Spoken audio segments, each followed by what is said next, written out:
Hey guys, welcome back to another video. Today we're going to be talking about the biggest mistakes I see people that go to the gym make. So the biggest mistake new lifters make, the biggest mistakes that people that have been going to the gym for a while, the biggest mistakes they make as well. Because lots of people don't notice these things, but they make a hell of a lot of difference when you start to realize how much of an impact they actually make.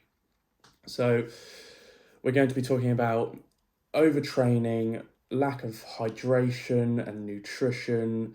We're going to be talking about not looking into proper form. We're going to about not looking on tracking your progress. All of these different things, they'll play a big role. So personally, when I started doing all of these things, it really benefited me and it really helped me kind of understand where I was going wrong and what more I could do to slowly improve what I was doing. So the first thing that a lot of people mistakenly do is they skip a warm-up. And this is really important, which I've only just started implementing quite recently. But this doesn't mean going and having to do an hour of cardio before you get into your weight session, but just a small warm-up to get some blood flowing to the muscles that you're doing. And it a bit more than just doing light weights on the exercise you're doing. So this could be using resistant bands. Let's say I'm prepping for bench press. I use a resistant band to prep my rotator cuffs, to prep my chest and all my pushing muscles. And then I'll do some rotation exercises as well with that band. Just try and loosen everything up, get the blood flowing and prepare myself properly for that exercise.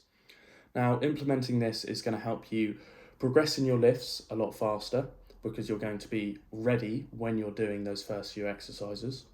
It's going to help you train harder because you're going to be less likely to injure yourself and you're going to be more warmed up and your muscles are going to be more prepared for the exercise.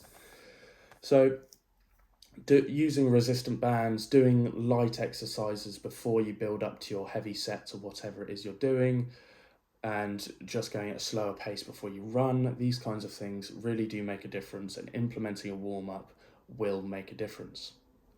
So section 2, we've got poor form and technique. This is really important because it's going to help you, especially with weight training and those kinds of exercises. It's really going to help you advance yourself and the progress that you're making. So with proper form comes proper stimulation of the muscles that you're working. So you're using the right muscles for that movement and you're utilizing the stronger muscles in that movement, or you'll be isolating the muscles that you want to isolate in that movement. So let's say I'm doing a bench press. I want my elbows fairly wide. I wouldn't want them really narrow because then I'm focusing more on my tricep, which is a much smaller muscle than my chest muscles. So then my pectorals. So I want to go a bit wider, utilize my pectorals, utilize the deltoids, and utilize the triceps. But going a bit wider instead of a bit narrower helps emphasize the use on the chest. So just making sure you've got the proper form on lots of exercises, on all of your exercises, so that you're using the right muscles and you're training correctly. One way to do this is by looking at YouTube videos and then recording yourself and comparing it to the YouTube video. So you don't have to show anyone these videos, but you can just look at them yourself, be like, okay, in this video, I was doing this wrong, whereas in the YouTube video, it said to do this. Okay, next set, I'm going to do it that way. That feels much better. Now I can bench press, squat, deadlift more, or I can do more reps. All of those kinds of things, or it feels better on your shoulder doesn't hurt as much. So just implementing proper form and learning the proper form before you start to up the weights is really, really important. Another one, now this is extremely important. This is something that I found I struggled with from personal experience. So I used to train 6, maybe 7 days a week, and I would get ill very often. I would get tired. I wasn't making that much progress, and this is called overtraining. So there, a lot of the time, new lifters and even advanced lifters, they will be overtraining. They won't be implementing enough recovery and rest time, so they then won't have enough time for their body to recover and therefore be able to make more progress. So currently I'm only training 4 days a week and then doing cardio or boxing on my other 3 days. So the 4 days I'm doing my weight training and then the other 3 cardio or boxing. And this is really helping me progress as I'm training different things on those days. So I'm giving the body time to rest and recover the parts it's not being using. So from weight training, when I'm not training weights, I'm giving it 3 days off to fully recover the muscles that I've been working. And making sure that you're sleeping enough is extremely important, because a lot of people are not sleeping enough. You've got to be sleeping enough to help your body recover, help the right hormones be released, and get enough deep sleep so that all of this can be done properly.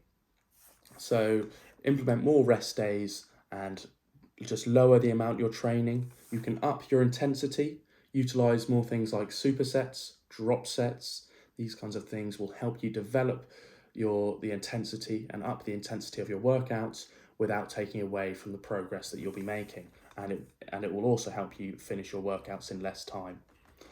So next we've got neglecting your nutrition and your hydration. This is really, really important, because without the right nutrition, without being hydrated enough, you are not going to progress because you're not fueling your body correctly.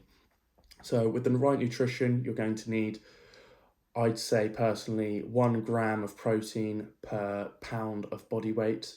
This depends what you're training for. You can look this up and it'll help you and you'll figure out what you need. And then also for what your goals, you're going to need the right amount of calories. So if you want to put on weight, you need to be in a calorie surplus. If you want to lose weight, you need to be in a calorie deficit.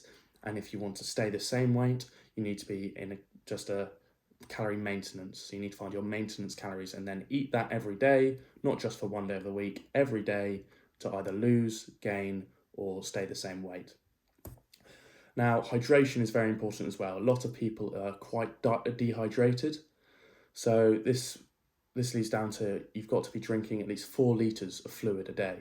But this doesn't just mean drinking clear fluids. So I recommend drinking 2.5, 3 litres of water.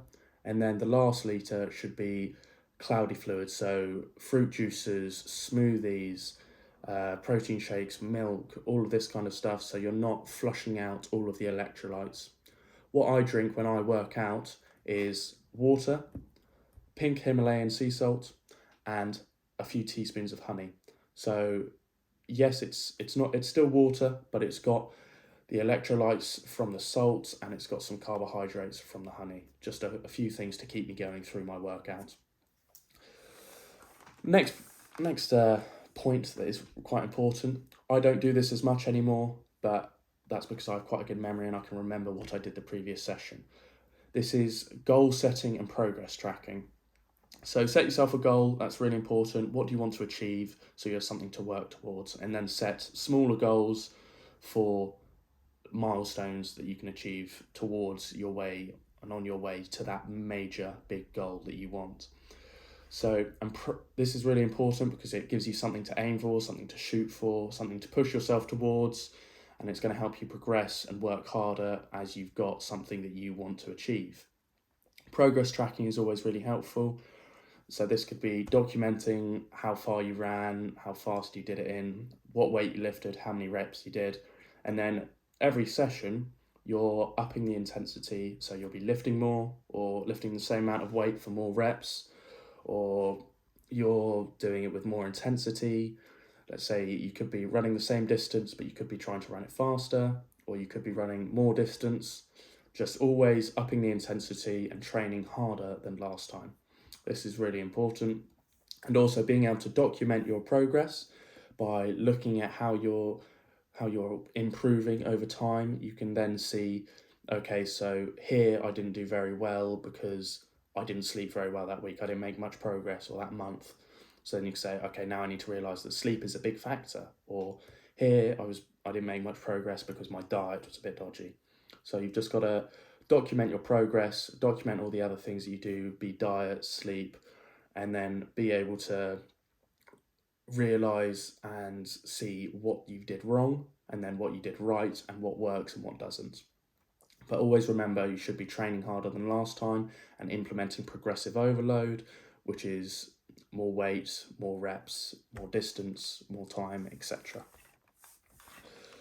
Another thing is seeking guidance and seeking mentorship or just help from other people. If you see someone that you want to, that has a good physique, that you want to look like, you may never look like them, but you want to achieve what they've achieved in a way. You want to say there's a big guy in the gym, he's big and strong, you're like, okay, he looks good, I want to go see what he does. What does he do to work out? What does he lift? What exercises does he do? Go ask him for advice, go ask that person for advice that you admire, go see how they train, what exercises they do, how long they're training for, what they're doing outside of the gym, what their form tips are. Just get as much advice and use their knowledge for yourself, so then you can get better and improve more. This is really important because it's going to help you progress a hell of a lot faster by having someone who can help you and tell you what you're doing wrong and then help you correct these things to do something right, which will then help you improve. So in conclusion, we've talked about overtraining, we've talked about nutrition, we've talked about cool downs and warm-ups, we've talked about poor form and technique, we've talked about overtraining, I think I already said that one, and we've also talked about the lack of goal setting and not seeking help or guidance from people that are ahead of you in their journey. So if you correct all of these mistakes and implement the right thing to do, then you're going to progress much faster and much better, and you're going to make a hell of a lot more progress, which is really going to help you along your journey. Thanks for watching, guys. We'll see you in the next video.